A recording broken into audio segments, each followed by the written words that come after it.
It's time now for your weekly fishing reports and real-time outdoor news. This is the Southwest Outdoors Report. Hi everybody, welcome into this week's episode on a cold, windy day coming to you from Lake Texoma. On this week's show, we're going to be checking out the striper fishery here at this lake. It's been a really good spring thus far. We are set up for what may be one of the best striper fishing seasons that we've had in many years right here at Lake Texoma. Now, right here in the background, I'm going to show you, this is Soldier Creek. It's one of the really famous creeks that comes in on the Oklahoma side of the lake. I can look out right now and see a lot of gulls diving at the water, and that tells me that the shad are working, the stripers are underneath those, and it could be a good day. Who knows, but whatever happens, you're going to be along with us for the ride. And while we're out there fishing, we're sending you around the region for your very latest fishing reports from our expert team of reporters from all around the Southwest region. We'll have a few other news and notes and tidbits for you this week on all the latest fishing activity from the Southwest. While we get the Nitro Z8 launched out into Lake Texoma, we're taking you back to the FSN studios. Here is Julie with your weekend planner. The fishing tables are predicting good conditions at the lake on Saturday and fair conditions for Sunday. Peak game fish activity should begin a little bit after noon on both days. The sun will rise at 6:31 and set at 8:17. And we just had a new moon on Thursday, so evenings will feature a crescent moon that is only 3% illuminated. Stay with us, we're coming right back with fishing updates from around the area. Plus, I'll return with Gerald Swindle for the Whataburger Ask the Pro. The Southwest Outdoors Report is brought to you by Mercury, the official outboard of the Southwest Outdoors Report for 11 years running, by Academy, right stuff, low price, every day, and by Tracker Boats, fish the finest.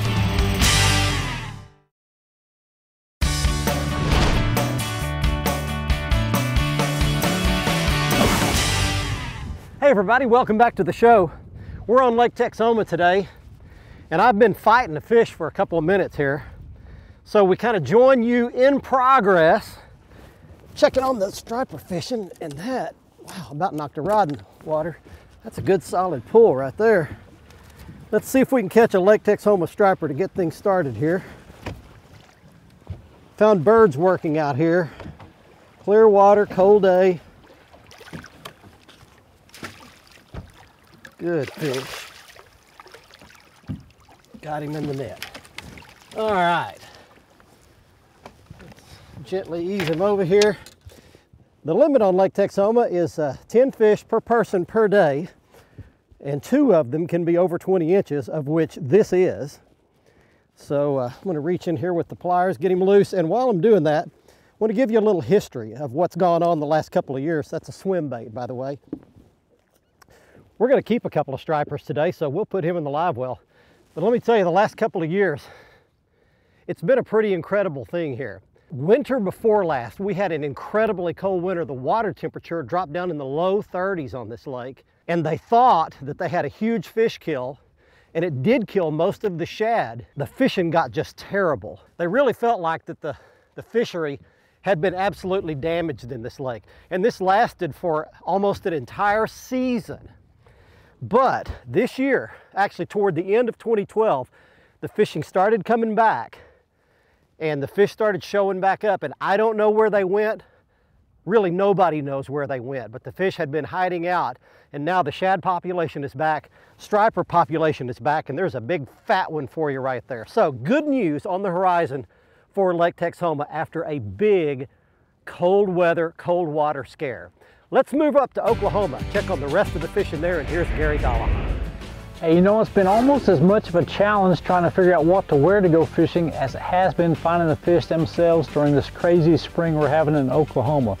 What a roller coaster of temperatures over the past several weeks. Up and down, the fish have been in, the fish have been out, the fish have been in.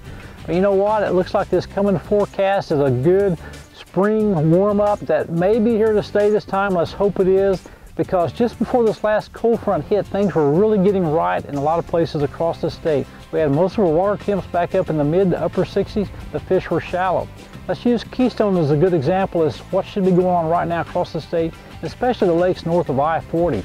Keystone, the lake level is relatively stable, the water temperatures should be leveling back out, and just before that cold front hit, Cody Green and Garrett McGrady, two football players for the University of Tulsa, were having a great time on Lake Keystone, catching some fish, going down the shallows, throwing square-billed crankbaits and shaky head worms, catching some nice largemouth doing that.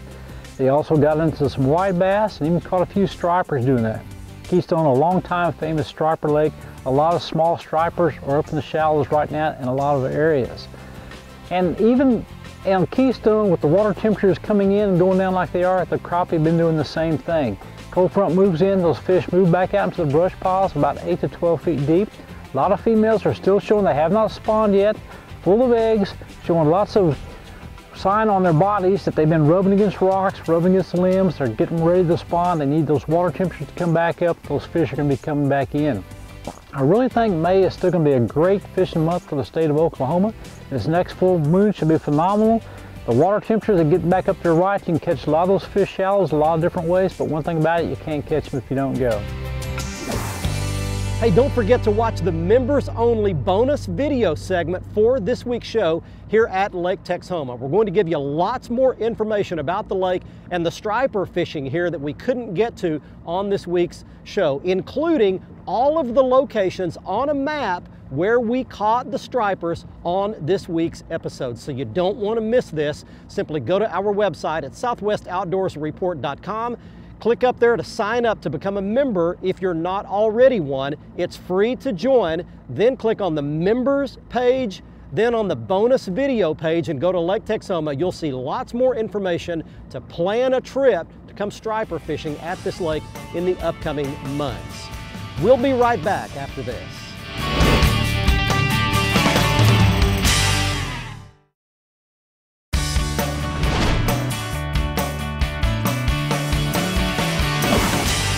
Hey, welcome back everybody. I can actually see these fish on my graph straight down below the boat. We're at Lake Texoma and I'm just using my MotorGuide Tour Edition trolling motor to ease me along, and I've got a swim bait on there and I'm pulling it through these schools. Got one.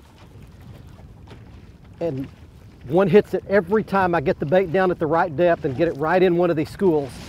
I get bit. Texoma striper fishing has really made a big, big comeback. And the location that we're finding these fish is right out in the middle of the lake. You would have a hard time doing this if the wind were blowing. It's only blowing about 10 miles an hour today. We're right off the Red River channel, out in about 65 feet of water right now. So it's real deep, but the fish are suspended up off the bottom and they're chasing shad. So you find that bait, and you've got a good chance, here it comes, a good chance to find the fish. No monster or anything, just a good solid Texoma striper. Don't know if he'll make one of the 20 inchers we can keep or not, but we're actually filleting a few fish today. So swimming a swim bait along, and we're also catching them on a spoon. I'm going to show you all the gear. You need specialized gear if you're going to do this. And I'll walk you through the rods, reels, line, and the baits on the Academy Right Stuff feature a little bit later. But you've got to have good electronics, be able to get out in the middle of the lake on a reasonably calm day, and you can find these big schools. And I'm going to tell you that there are acres and acres and acres of these fish scattered all up and down the river channel right out on the main lake. You do need a Texoma or an Oklahoma license along with a Texas license if you're going to be fishing here. You either need the Texoma, which covers the whole lake, both sides, or you need both a Texas and an Oklahoma fishing license if you're going to be legal here at Lake Texoma. Okay, let's check in right now with Cajun Phil and Kevin down in Louisiana. Hey friends, this is old Cajun Phil here with your Fox Southwest Louisiana Fishing Report. You know that little cold front passed through last week and got everything kind of nippy, the wind blew. Today it is gorgeous. The Cajun man's out here on the water. We're catching a few speckled trout right now. It's actually pretty good because the wind has finally stopped blowing. We're using live shrimp under a poppet cork. We're here on Calcasieu Lake. The speckled trout aren't very big whenever you're using the live shrimp. I do see some waders right down the bank. They're catching bigger trout. They're throwing topwater bait, and they're catching some really nice ones, 4 to 6 pounds. we're catching basically pound, pound and a half on the poppet cart. The south end of Calcasieu Lake seems to be better, somewhere around West Cove or the south end of Big Lake itself. Just south of the old jetties has been really good. The redfish action's been hot and heavy, but it's been good on the east bank, especially when the wind's not blowing. The water's looking pretty good here on Calcasieu Lake, so fishing ought to just continue to get better and better. As far as the bass fishing goes, just finished talking with a couple of friends. They were fishing the Henderson Swamp. They're throwing small crankbaits, and they're catching lots of bass right now on all of the corners of all of the creeks. And they're catching them on, like I said, basically a perch-colored or a bass-colored small crankbait. They were actually throwing the Bandit brand, but I don't think it really matters. They're also catching a few nice bass on the single-spin spinnerbaits. White skirt or chartreuse skirts working really good. As far as the brim action, it's turning on just about everywhere. We got brim reports this week from the Black Lake area, from Toledo Bend, also from Caddo Lake. They're catching the brim right now in about 3 to 5 foot of water. They hadn't moved in the real shallow and start bedding up yet, but that's only a few weeks away. So look out here for about another 2 to 3 weeks. You're going to start catching the bedding brim. Next week, we're going to be right back down here on Calcasieu Lake. And I also plan on calling all of my friends down in Delacroix, Hopedale, Venice, and all that area. I'm going to give you an up-to-date report on those areas. If this weather holds tight, watch out. Hang on. Fishing's going to be good. The Southwest Outdoors Report is brought to you by Costa Sunglasses. See what's out there. By Lubes, setting a new standard in fishing performance. Feel the difference. By Stren Fishing Lines, the standard of dependability. By Strike King Lures, #1 in fishing. And by Whataburger, just like you like it.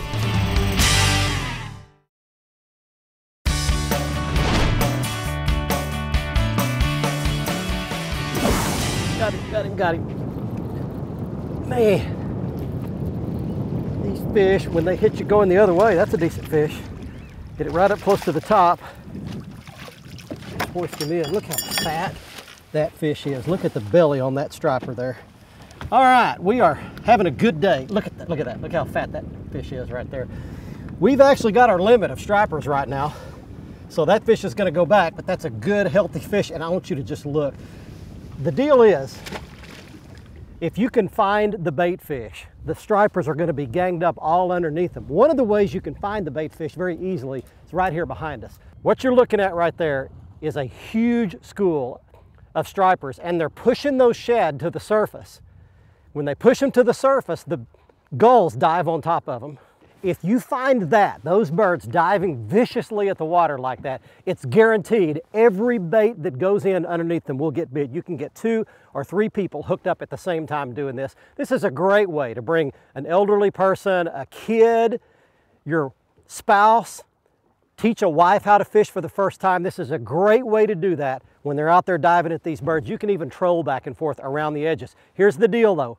If you're going to get around them with a big motor, stay back. You'll make everybody else very angry if you drive your outboard motor up close to those schools. Kill your outboard way back off of them and troll up there with your trolling motor. It's the only courteous way to fish these schools. Let's check in right now with Brian Hughes and Bill Olson, our Texas fishing reports.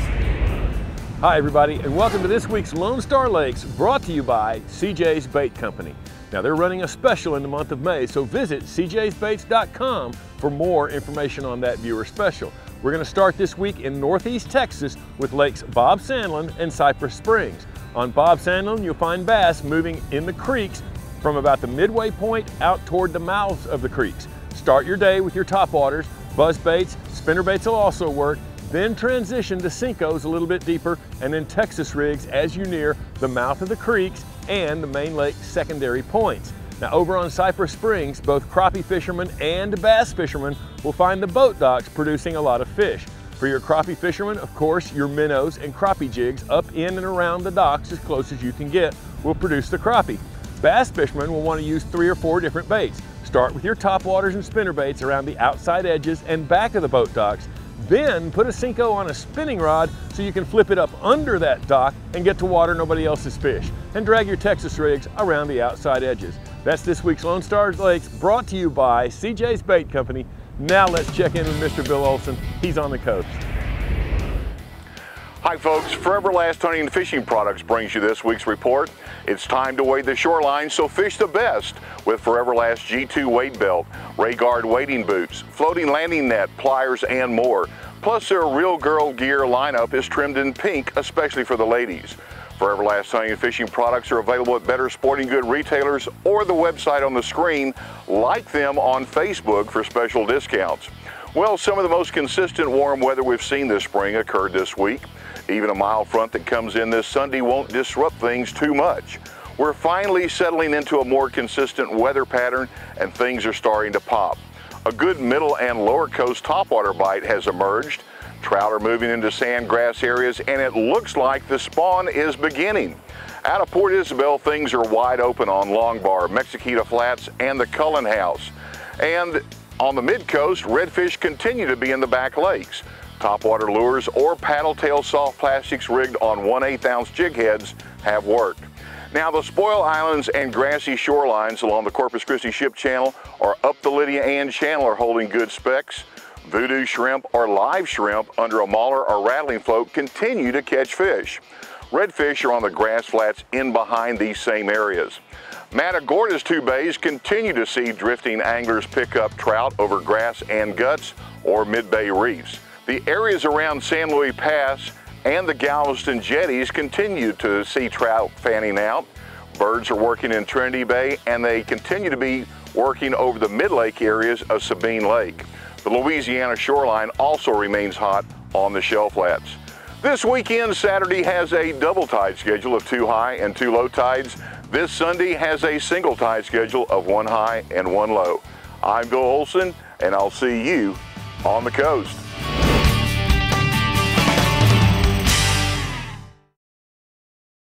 The Southwest Outdoors Report is brought to you by Exide AGM Marine Batteries. Starts like new, stays like new longer. By Gene LaRue and Bobby Garland Lures. With our baits, a good day of fishing is in the bag. By MotorGuide Trolling Motors, engineered for anglers. And by Nitro Performance Bass Boats, pure performance. Welcome back, everyone. Let's get right to your Whataburger Ask the Pro question. This week, Terry in Dallas wants to know, what is the best way to rig a plastic worm? Good question, Terry.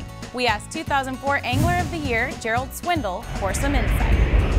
The best way I like to fish a worm Texas rig is I'll hook a Texas rig, which I've actually put about the first 1/4 inch of the worm. I run the hook through there and then bring the tip of the hook back into the worm, which is totally weedless. I can fish it through brush, grass, whatever I get it around. About a 4/0 worm hook. I like a straight shank. I'm kind of old school. I don't go with a lot of offsets on that. So look at that, you know, next time you go worm fishing, straight shank, 4/0 hook, Texas rig. It's weedless. It fishes through anything. Thank you, Gerald. If you would like one of our anglers to answer your question, just visit southwestoutdoorsreport.com, click on the Ask the Pro link, and send us your information. Now let's see who wins a pair of brand new Costa sunglasses on the Costa Catch of the Week.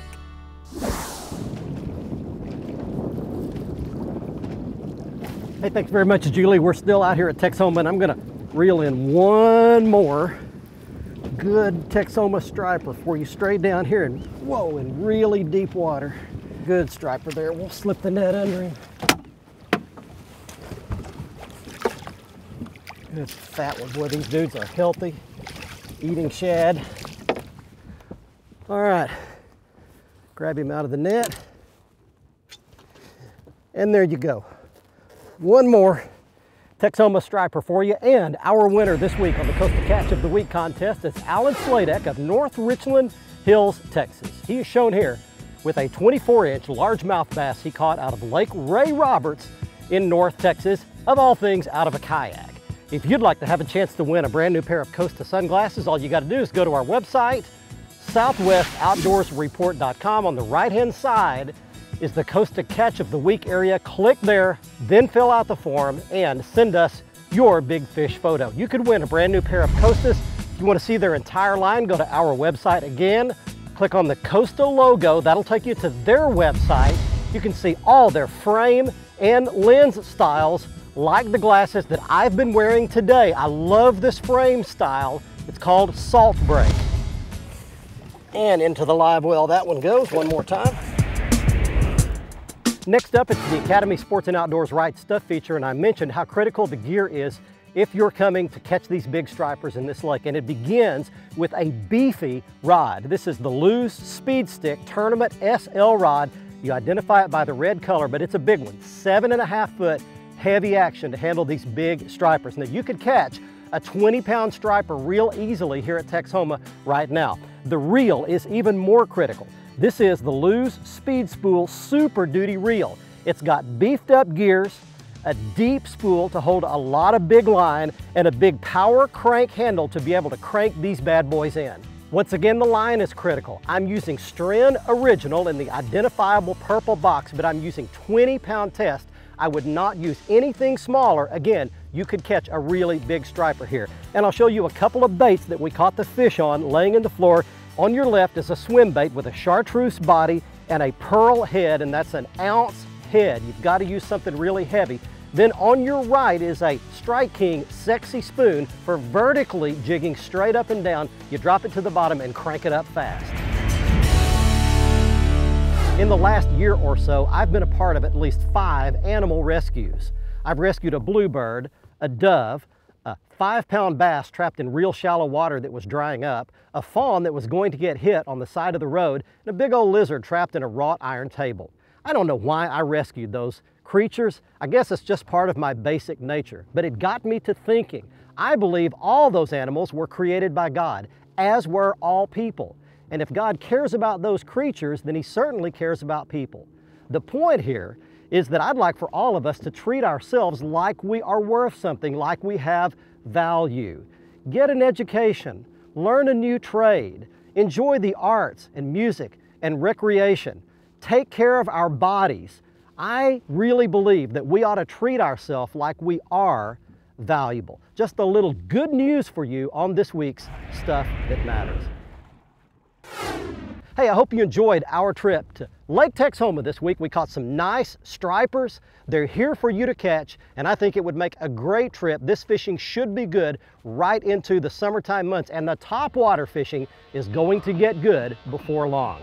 Hey, don't forget that our show will be on next Thursday night at 10:30 p.m. or after the Texas Ranger Baseball post-game show if the game runs late.